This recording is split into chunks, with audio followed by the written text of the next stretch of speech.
It was my freshman year of high school and we had to take a health class. At first I thought it was going to be all about talks about embarrassing sex stuff, but after I got to class on the first day and received our syllabus, I realized it wasn't going to be. On the syllabus there were things like learn how to do CPR, and we're going to talk about diseases like cancer and of course the embarrassing sex stuff. After we learned how to do CPR, I was really glad our teacher had took the time to teach us how to do CPR because this could be used in many different situations. During this speech, approximately 154 people will die from cardiac arrest because someone didn't know how to do CPR or wasn't there to help them. That is why CPR is so important. First, we will talk about why CPR is important, and then we will learn how to do the 5 steps to CPR. First, we will talk about why CPR is important. According to CPR by Cronin, CPR, or cardiopulmonary resuscitation, is a combination of chest compressions in mouth to mouth. CPR is something that everyone should know or at least try to know about because you never know when you'll need to perform it or who you'll need to perform it on, whether it be to a complete stranger or a loved one. Reported by the American Heart Association, nearly 383,000 people die from cardiac arrest yearly, and 88% of these occur at home. So this is why you need to know how to do CPR because you'll end up performing it most likely to a loved one. And normally cardiac arrest doesn't have any symptoms, just some chest pain, and then all of a sudden the person will collapse. CPR can be used in other emergencies like car accidents, electrocution, and even drowning, and this is why it is important to know how to do CPR because you can use these in many different situations. According to Mayo Clinic, it is important to do as much as possible when someone stops breathing. Whether it be just a little bit, that could help in the long run. Stated in Cardiopulmonary Resuscitation by Shimarala, brain death will occur within less than 10 minutes after the body stops breathing because there is nothing to circulate the air through the system. This is why CPR is so important. These many different things are why CPR should be done, and you should know how to do them. Now we will learn how to do CPR in 5 steps. CPR has to be performed different for adults, children, and infants. Adults are considered 8 or older. Anytime anyone stops breathing, the first thing that should pop into your head is to call 911.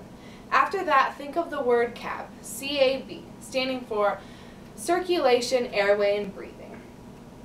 When doing CPR, you will start with C, circulation, and that is for circulation.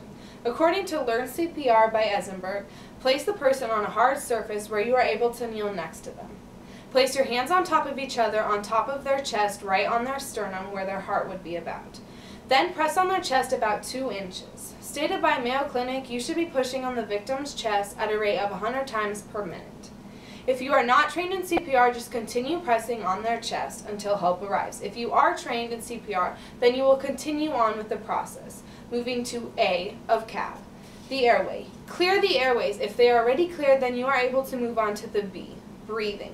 After 30 compressions and the airway is open, you will then breathe for the victim. According to Learn CPR by Eisenberg, you should tilt the head back and pull up their chin. Then pinch their nose and cover your mouth with theirs and blow into their mouth twice until you see their chest rise.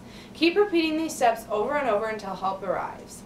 For children ages 1 through 3, the process is the exact same. You just have to use a little less force for the compressions and breathing. For infants 1 to birth, the process is a little different. According to Learn CPR by Eisenberg, after calling 911, shout at the infant and tap their shoulder gently to try to see if they are alert. But if not, then you will have to continue on with the process. You will pump their chest twice, like for children and adults, but you will only use 2 fingers instead of your whole hand. And then you will only need to push about 1.5 inches down instead of the 2. After about 30 compressions, the process is the exact same as the adult and child. This 5 simple process is used to do CPR, and that's why just this simple process is so easy to learn, and you can help save someone's life when doing it. First we talked about the importance of CPR. Then we learned how to perform CPR through 5 simple steps. After I took my health class, I realized that CPR could be used in so many different situations, and that's why I wanted to talk about CPR today, because it is able to help save so many lives. During this approximately 5-minute speech, 154 people died.